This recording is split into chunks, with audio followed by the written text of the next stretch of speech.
Assalamualaikum warahmatullahi wabarakatuh. Perkenalkan, nama saya Nurul Ihsan Asania dengan NIM PM 233507009 dari kelas A. Di sini saya akan memenuhi tugas UTS Politik Indonesia. Di sini akan menjelaskan isu politik Indonesia yang saya ambil, yaitu mengenai topik korupsi dalam politik Indonesia, menyikapi pemberantasan korupsi. Korupsi merupakan salah satu tantangan terbesar dalam politik dan pemerintahan di Indonesia. Meski berbagai upaya telah dilakukan, korupsi masih menjadi masalah sistematik yang menghambat pembangunan dan merusak kepercayaan publik terhadap institusi negara. Di sini, saya akan menjelaskan analisis mendalam mengenai efektivitas pemberantasan korupsi di Indonesia, serta peran Komisi Pemberantasan Korupsi (KPK) dan lembaga lainnya dalam mengatasi permasalahan ini. Sejauh mana sih upaya pemberantasan korupsi di Indonesia? Apakah sudah efektif? Upaya pemberantasan korupsi di Indonesia telah menunjukkan hasil, tetapi efektivitasnya masih dipertanyakan. Sejak didirikannya Komisi Pemberantasan Korupsi (KPK) pada 2002, banyak kasus besar berhasil diungkap, termasuk yang melibatkan pejabat tinggi, anggota DPR, kepala daerah, hingga aparat penegak hukum. Namun, efektivitas pemberantasan korupsi mengalami kemunduran setelah revisi Undang-Undang KPK tahun 2019 yang dinilai melemahnya independensi lembaga ini. Beberapa tantangan utama dalam pemberantasan korupsi yaitu yang pertama, intervensi politik terhadap lembaga anti korupsi yang membuat penegakan hukum tidak sepenuhnya independen. Yang kedua, vonis ringan bagi koruptor, di mana banyak pelaku korupsi mendapatkan hukuman yang tidak dianggap sebanding dengan kerugian negara yang mereka timbulkan. Yang ketiga, budaya politik transaksional, seperti praktik suap dan pemilihan kepala daerah dan anggota legislatif. Yang keempat, kurangnya koordinasi antar lembaga penegak hukum, yang menyebabkan penyelesaian kasus korupsi berjalan lambat. Meski demikian, ada juga beberapa perkembangan positif, seperti penggunaan teknologi dalam pemantauan keuangan negara, peningkatan transparansi anggaran, serta partisipasi masyarakat dalam mengawasi kebijakan publik. Apa sih peran KPK dan lembaga-lembaga negara lainnya dalam mengatasi korupsi?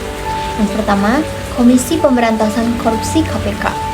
Lembaga ini memiliki peran utama dalam pencegahan, penyelidikan, penyidikan, dan penuntutan kasus korupsi.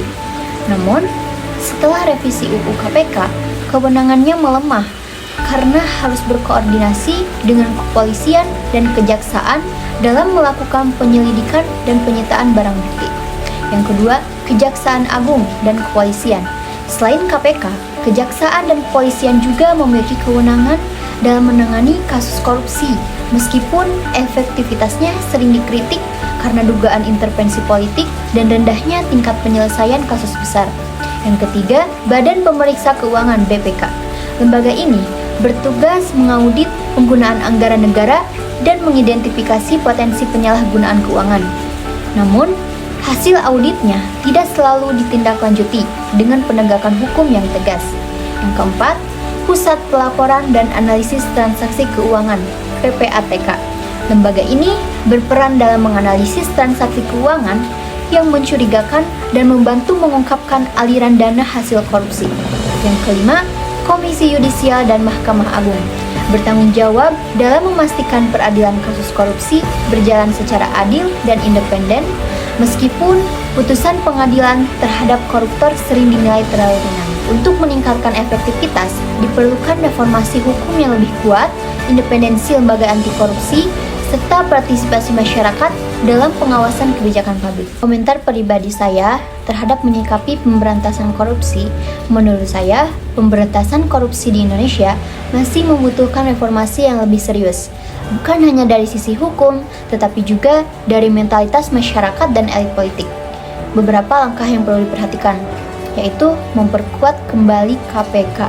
KPK harus kembali diberi independensi penuh dan kewenangan yang lebih kuat dalam menangani kasus korupsi besar, termasuk memulihkan kewenangan penyadapan tanpa izin eksternal. Peningkatan hukuman bagi koruptor. Hukuman bagi pelaku korupsi harus lebih berat, termasuk penyitaan aset dan larangan berpolitik seumur hidup bagi koruptor yang terbukti menyalahgunakan jabatannya. Reformasi sistem politik dan pendanaan partai.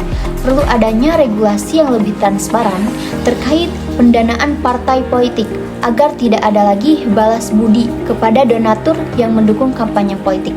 Negara bisa memberikan subsidi dana politik untuk mengurangi ketergantungan pada donatur pribadi. Edukasi dan perubahan budaya politik. Masyarakat harus dididik untuk lebih peduli terhadap integritas pejabat publik. Kampanye anti korupsi harus lebih digencarkan di sekolah, universitas, dan ruang publik. Penguatan partisipasi publik dan media. Media dan masyarakat sipil harus terus mengawasi jalannya pemerintahan dan bersuara lantang ketika ada indikasi korupsi. Dukungan publik sangat penting dalam menekankan pemerintah untuk bertindak tegas terhadap koruptor. Secara keseluruhan, saya percaya bahwa pemberantasan korupsi di Indonesia tidak bisa hanya mengandalkan lembaga tertentu. Ini adalah tugas bersama antara pemerintahan, masyarakat, dan semua elemen bangsa. Jika tidak ada kesadaran kolektif, maka korupsi akan terus menjadi penghambat utama kemajuan Indonesia. Di sini, saya akan memberikan satu contoh kasus yang sedang ramai dan diperbincangkan yang lagi panas-panasnya di Indonesia, yaitu kasus dugaan korupsi tata kelola minyak mentah di PT Pertamina. Kasus dengan dugaan korupsi dalam tata kelola minyak mentah di PT Pertamina yang merugikan negara hingga 193,7 triliun adalah bukti bahwa korupsi masih menjadi masalah sistematik di Indonesia. Sebagai perusahaan BUMN yang mengelola sumber daya alam strategis, seharusnya Pertamina memiliki sistem pengawasan dan tata kelola yang ketat. Namun, kenyataannya, kasus ini menunjukkan lemahnya transparansi dan pengawasan dalam manajemen BUMN. Di sini saya akan menjelaskan argumen logis berdasarkan data. Yang pertama, kerugian yang besar berdampak pada perekonomian. Berdasarkan laporan Kejaksaan Agung, kerugian negara akibat kasus ini mencapai 193,7 triliun.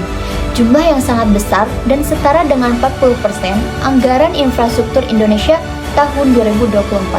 Ini menunjukkan bahwa dana yang seharusnya digunakan untuk pembangunan justru dikorupsi. Jika dana ini dikelola dengan baik, Indonesia bisa membangun lebih banyak jalan tol, sekolah, rumah sakit, atau subsidi energi yang lebih besar bagi masyarakat. Yang kedua, melemahnya kepercayaan publik terhadap BUMN dan pemerintah. Kasus ini menurunkan kepercayaan masyarakat terhadap BUMN sebagai pengelola aset negara. Jika Pertamina, yang merupakan salah satu perusahaan terbesar di Indonesia, bisa mengalami korupsi sebesar ini, bagaimana dengan BUMN lain? Itu yang harus dipertanyakan. Kepercayaan investor juga bisa terpengaruh karena kasus ini menunjukkan adanya resiko tata kelola yang buruk dalam industri energi Indonesia yang dapat berdampak pada investasi asing. Yang ketiga, kelemahan dalam sistem pengawasan. Korupsi ini berlangsung selama 5 tahun, 2018 sampai 2023, tanpa terdeteksi, yang menunjukkan kelemahan dalam pengawasan internal di Pertamina dan pengawasan eksternal oleh Badan Pemeriksa Keuangan (BPK) serta Komisi Pemberantasan Korupsi (KPK). Jika sistem pengawasan lebih kuat, seharusnya kasus ini bisa dicegah sejak awal, bukan setelah kerugian mencapai ratusan triliun rupiah. Itu yang harus dipertanyakan. Sekian pemaparan video yang saya jelaskan. Mohon maaf apabila ada kesalahan. Wassalamualaikum warahmatullahi wabarakatuh.